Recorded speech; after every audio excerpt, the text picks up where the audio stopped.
Alors, on va changer de méthode de fixation des prix et on va maintenant fixer les prix de vente en fonction de la demande. Alors, il existe une méthode très particulière pour fixer un prix de vente en fonction de ce que souhaitent les consommateurs, en fixant ce qu'on appelle le prix psychologique ou prix d'acceptabilité. Prix psychologique et prix d'acceptabilité, premier point, ce sont deux synonymes, c'est exactement la même chose.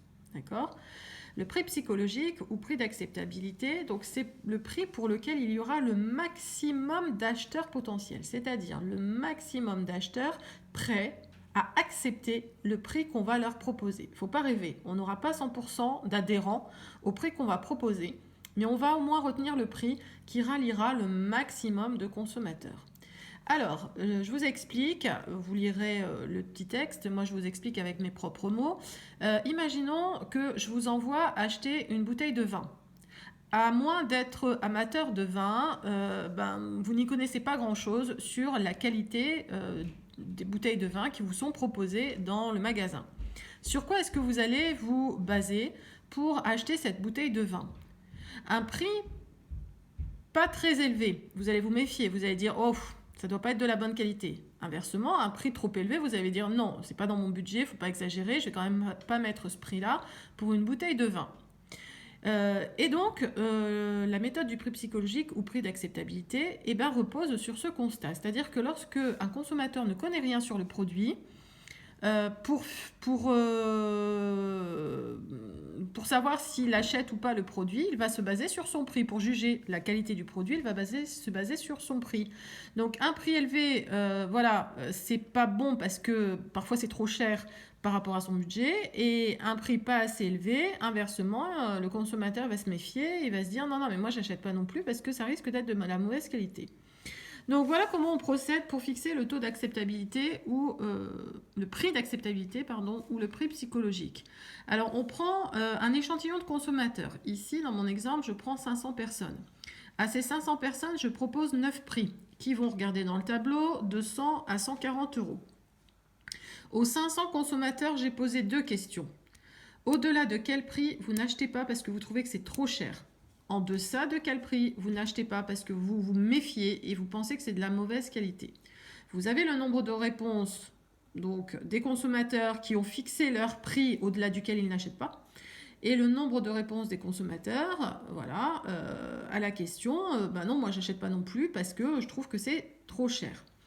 Alors, comment traiter ces réponses à notre enquête ? On va d'abord ramener les réponses à l'une et l'autre des questions en pourcentage simple.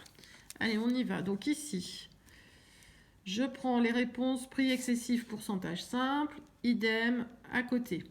Donc pourcentage simple, personne 0 sur 500 a dit que 100 euros c'était trop cher. 0%. 0 sur 500, 0. 40 sur 500, 8%. 60 sur 500, 12%. Et ainsi de suite.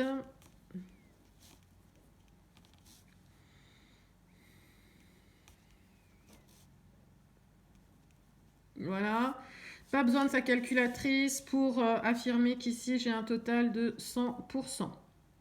Idem avec la réponse prix insuffisant. 60 personnes sur 500 ici, ça représente 12%.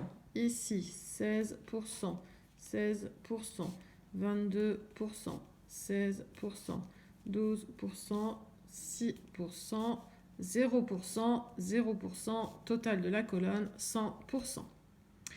Une fois que vous avez calculé les pourcentages simples pour les réponses prix excessifs, vous allez calculer des pourcentages, mais cette fois-ci des pourcentages cumulés croissants. J'explique. Personne n'a trouvé que, personne n'a trouvé que 100 euros c'était trop cher. Personne non plus n'a trouvé que 105 euros c'était trop cher. Alors par contre, il y en a 8% qui trouvent que 110 euros c'est trop cher. Ok. Il y en a 115 qui trouvent que 12% qui trouvent que 115 c'est trop cher. Mais vous pensez bien qu'à 115, les 8% qui ne voulaient pas acheter à 110, ils n'achèteront pas à 115. Donc vous avez perdu combien à 115 ? Vous avez déjà perdu les 8% qui sont ici, qui ne voulaient déjà pas acheter à 110, pour eux c'était déjà trop cher, et les 12% pour qui 115 c'était trop cher. Donc au total vous avez perdu 8 et 12, 20% de votre échantillon qui n'acceptera pas de payer 115 euros. 120 euros, vous avez déjà perdu 20% ici de votre échantillon, plus 18%, 38. Et je descends, 38 et 14, 52. Et 16, 68. Et 20, 88. Et 12, j'ai perdu 100% de mon échantillon à 140 euros. Il n'y a rien à mettre dans cette dernière case.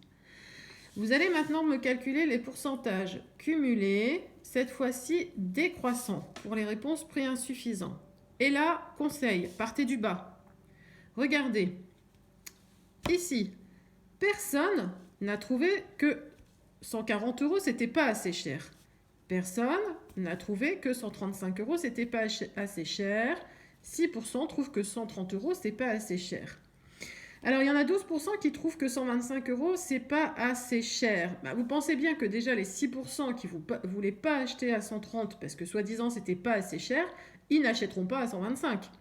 Donc là, à ce niveau-là, vous perdez 6 et 12, vous perdez 18% de votre échantillon à 125 euros. Maintenant, il y en a 16% à 120 euros, ils trouvent que c'est pas assez cher. Ben, il y aura aussi les 18% qui voulaient déjà plus acheter à 125. Ils n'achèteront pas non plus à 120. Ils vont se méfier encore plus.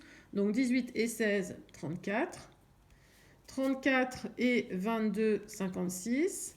56 et 16, 72. Et 16, 88. Et 12, 100%. Ok. Petite astuce, pour la suite, vous prenez un stabilo et vous ne retenez, attention, que les deux colonnes, prix cumulé croissant et décroissant.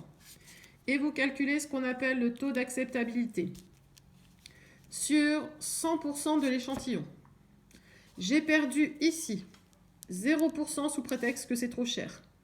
Mais j'ai perdu tout le monde sous prétexte que c'est pas assez cher. Sur 100%, j'ai plus personne.